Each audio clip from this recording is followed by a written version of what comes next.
at a certain point you say, okay, you know, what does it cost me to publish these books myself? Well, there's a lot of costs.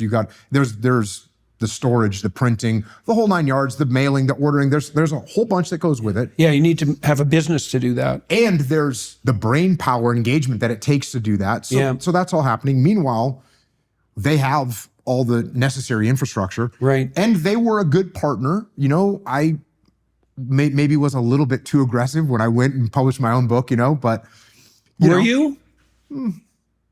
Okay, maybe not. Well, you make a point. Yeah.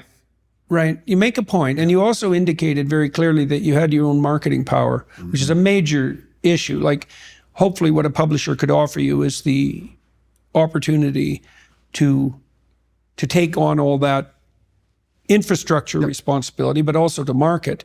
But if you have your own marketing clout, we should talk a little bit about marketing too, because people, just for clarification, you tell me what you think about this too. One of the things that was most difficult for me to learn as a business person, let's say, I generated a bunch of tests 30 years ago to help companies hire better employees. They were very good tests, but I really had very little luck selling them, partly because it turned out that most companies didn't want to hire better employees.